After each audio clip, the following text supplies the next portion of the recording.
In the year 209 AC, the most powerful dynasty in the known world was, well, it was nearly brought to its knees. Yeah, and not by a massive rival army or some sudden devastating plague. Right, not even by roaring dragon fire. The ruling family of the Seven Kingdoms was nearly shattered because a 20-something prince had a terrifying dream and basically decided to go on a bender.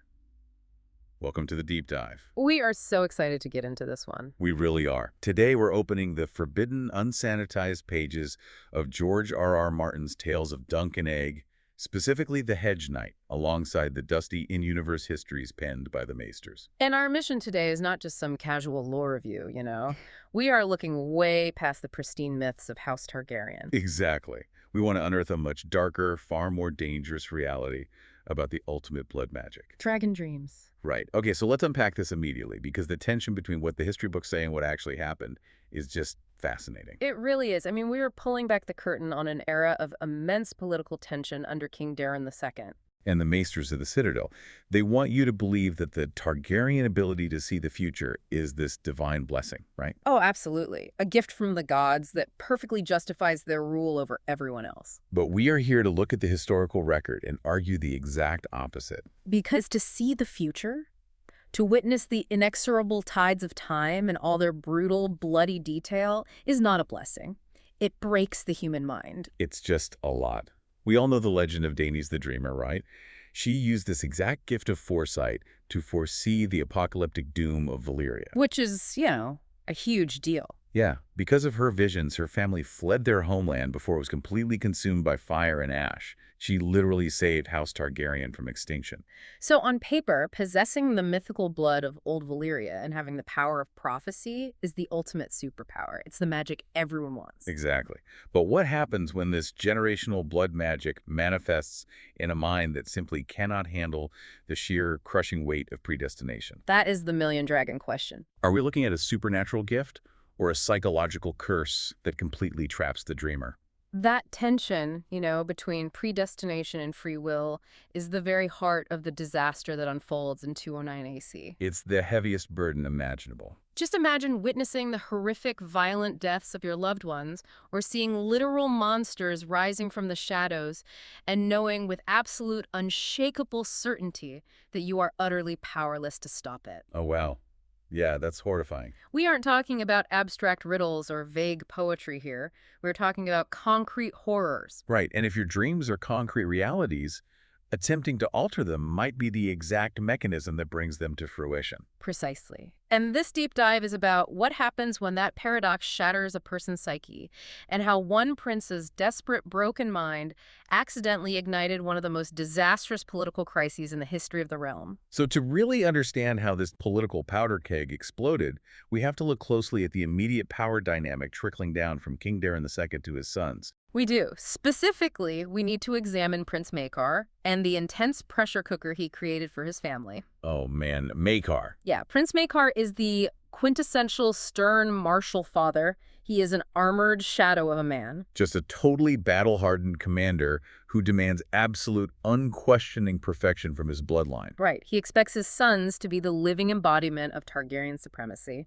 And he has 4 sons, Daeron, Aegon, Aemon, and Aegon, who most of you probably know as Egg. 4 brothers sharing the exact same royal blood, the exact same heavy legacy, but they are careening toward completely different, staggering destinies. And the eldest of these sons, the one who should theoretically be the pride and joy of this martial father, is Daeron. The heir to Maekar's legacy. Exactly. But the realm doesn't call him a great warrior. They mockingly call him Daeron the Drunken. Which is brutal. By every traditional standard in Westeros, this guy is just a monumental disappointment to his father. The historical and cultural context here is crucial to understanding Daeron's collapse, you know? Targaryen exceptionalism dictates that this family is closer to gods than men. So Maekar expects a fierce warrior who can ride in the lists, command armies, and crush enemies with a sword. But Daeron doesn't even look the part. He lacks that ethereal, almost alien Valyrian beauty. Right, instead of the shimmering silver gold hair of his ancestors, he just has common, pale brown hair. Which already sets him apart, visually, from his family's mythical brand. He looks ordinary in a family that prides itself on being completely extraordinary. Precisely. And he doesn't act the part either. When you look at his younger brothers, you see potential. Yeah, like Aemon is brilliant and destined for the Citadel to forge a maester's chain. And little Egg possesses this bright, curious humility that makes him incredibly perceptive. But Daeron is neither a warrior nor a scholar.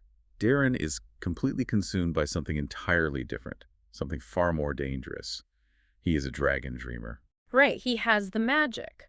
But his visions aren't vague, symbolic prophecies that you can just brush off. They are terrifying, hyper-realistic realities, Yeah. and they always come true. But I have to step in here and play devil's advocate for a second. Go for it. I hear you calling it psychological trauma, but let's take a step back and look at the facts as they exist on the ground. Okay. Daeron is the eldest son of a royal prince. He enjoys immense privilege, wealth, and power. Yet he spends his days completely inebriated, hiding in the shadows, and shucking every single one of his royal duties. He really does. And to top it off, he uses his younger brother as a cover. So at what point does magical trauma stop being a valid excuse for endangering a child? That is a fair question. Like, at what point do we just call a spade and say this guy is a coward and a deadbeat who refuses to step up to the plate? It is a perfectly valid challenge. I mean, from a purely behavioral standpoint, his actions look utterly indefensible. The realm certainly sees him as a coward. However, if we want to truly understand the history here, we have to look at the unique mechanics of the magic he is enduring. Okay, lay it on me. Daeron isn't just having bad dreams. He is experiencing the brutal, visceral realities of the future on a continuous loop. Wow. And Westerosi culture has absolutely zero framework for mental illness or the psychological toll of magical trauma. They have no therapy, no understanding of PTSD. Right. So Prince Maekar demands martial strength, completely oblivious to the unseen psychological war his eldest son is fighting. And losing every single day inside his own head. So the drinking is less about a lack of discipline and more about self-medication in a society that doesn't understand him at all. Exactly. To cope with this unyielding horror, knowing exactly how the world is going to bleed, he turns to the only medicine he can find. The bottom of a wine cup. Yeah, the alcohol isn't a party for Daeron. It is a desperate makeshift anesthetic.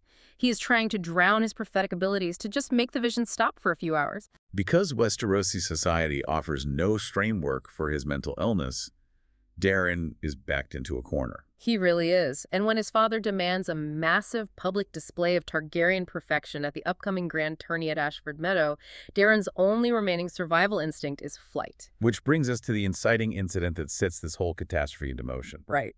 The tourney at Ashford Meadow isn't just a sporting event. It is a vital political chess move. The Targaryen dynasty needs to project absolute strength and unity to the realm. So Maekar orders his sons to attend. Daeron is supposed to ride in the lists to be seen as a strong royal presence. And his little brother Egg is supposed to be his squire. It is a very standard, expected royal duty. But Daeron hates riding. He hates fighting. And he is utterly terrified of whatever his dreams have been showing him. So he makes a dark, desperate move. He physically takes a razor and shaves Little Egg's head to completely hide that distinctive silver-gold Targaryen hair. He strips away their royal identity, and the two of them just flee into the countryside. They run away to hide amongst the peasantry in a dingy, forgotten roadside inn. Daeron opts to drink himself into a stupor in the shadows rather than face his father. It is an evasion born of pure, unadulterated fear. He's trying to hide from his life, from his blood, and from his magic. But trying to outrun a dragon dream is an exercise in fatal irony. Destiny in this world has a very dark sense of humor. Oh, it really does. Because this is where we hit the spicy plot twist hidden in the source material. Yes. Let's talk about the twist. So Daeron is slumped over a wooden table in this gloomy tavern, gripping a flagon of wine, just hiding from the world. The door swings open.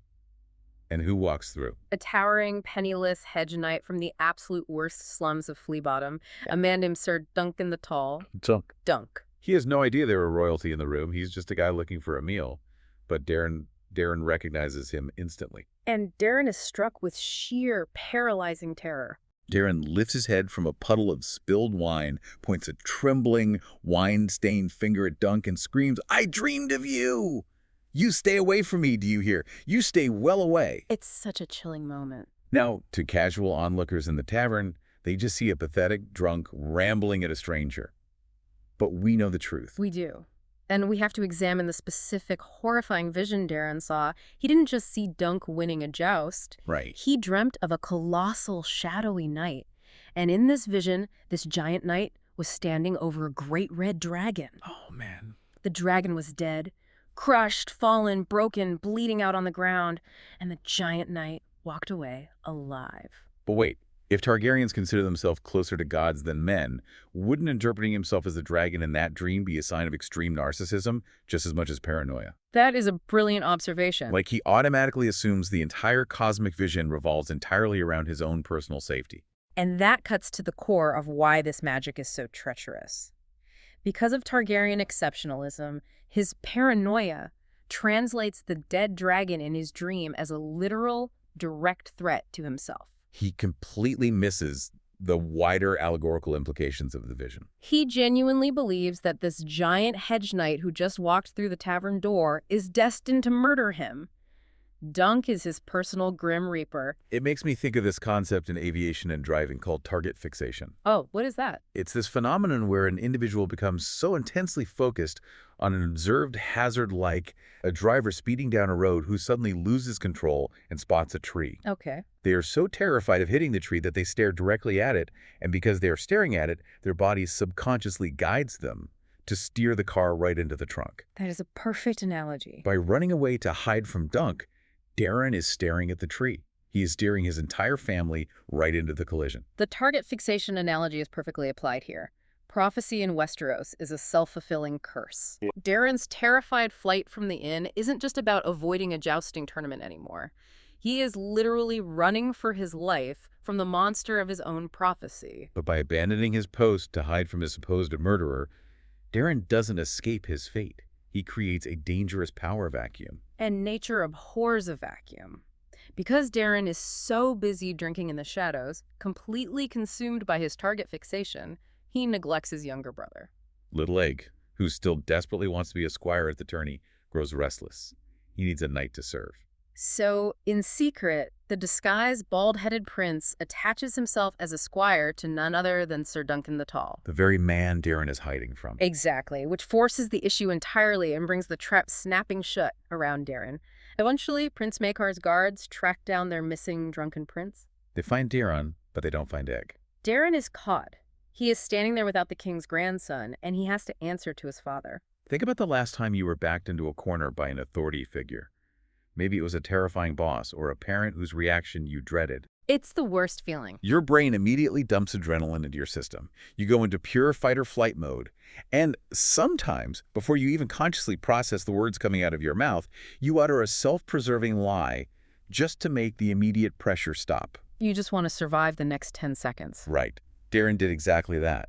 But your boss doesn't command the royal army, and your lie doesn't trigger a clash of swords. If Daeron tells the truth, if he says, I abandoned my brother because I was too drunk and too terrified of a shadowy dream to watch it, Maekar's punishment would be incredibly severe. This is a man whose wrath is known to shake the very foundations of the Red Keep. So Daeron, completely broken by his own mind, makes a realm-shattering political move.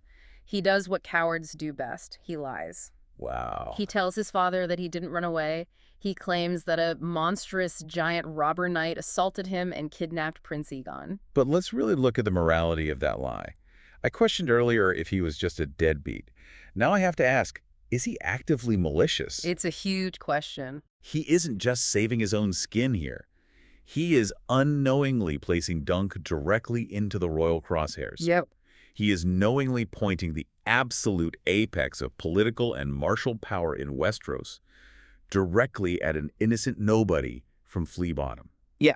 That is a massive betrayal. It truly is. Is this a calculated, malicious political sacrifice, or is it just a knee-jerk lie of a broken man trying to survive his father's rage? It is likely the latter. A desperate, knee-jerk reaction driven by panic rather than calculated malice. Right. But if we connect this to the bigger picture, the tragedy of this lie is truly breathtaking because the consequences are identical either way. Daeron doesn't realize it. But by lying to avoid his father, he weaponizes the full, terrifying might of House Targaryen against Dunk. He perfectly orchestrates the very tragedy he was trying to prevent. He has brought Dunk and the Targaryens into a violent, inevitable collision course at Ashford Meadow. The dragon will fall, just as the dream foretold. And this is the most mind-blowing part of the lore for me. Oh, absolutely. The true horror of this blood magic isn't just that the future is set in stone. It is that the dreamer almost always gets the victim wrong. Exactly. Daeron thought he was the dragon, but the prophecy is so much bigger and the fallout is so much darker than his own life. It is a profound tragedy that highlights a devastating historical lesson.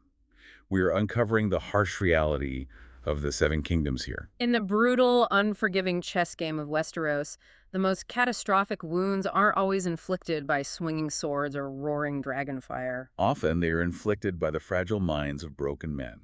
Men terrified of a future they cannot change, who tell a single pathetic lie that ends up burning the entire world around them. But if you think Darren's broken mind is the biggest threat waiting at Ashford Meadow, you have no idea the nightmare we are about to step into. Oh man, yeah. Because Daeron the Drunken is only the eldest brother. There is another prince waiting at the tourney. Yes, Daeron drinks away his demons in the shadows, but his brother, Prince Aegon Bright Flame, unleashes his demons upon the innocent. Aegon is not a tragic, broken man hiding in an inn. He's a psychopath. He is a prince who looks in the mirror and genuinely believes he is a literal dragon trapped inside a human body. And thanks to Daeron's lie, Dunk is now heading straight for him. Imagine that clash. It's terrifying. When a towering hedge knight, a penniless nobody from the slums, dares to strike this monstrous, sadistic prince just to protect a helpless girl, it triggers an unthinkable penalty. We are talking mutilation, death, or an ancient bloody ritual that hasn't been seen in the Seven Kingdoms in 100 years. What happens when a nobody goes to war against the blood of the dragon? It is a clash that will ultimately alter the lineage of the Iron Throne itself. It really is. And before we go, I want to leave you with a final, chilling question to mull over on your own. Okay, let's hear it. Consider the true nature of this magic. If these Targaryen dragon dreams are completely concrete, if they always come true, but the very act of trying to avoid them is the exact mechanism that causes them to happen, does free will even exist for this royal family? That is the ultimate question. Or are the mighty dragon lords, with all their immense world-breaking power, simply helpless puppets dancing on the strings of their own ancient blood magic? Think about that. Imagine possessing the greatest magic in the known world, only to realize you were never the one pulling the strings.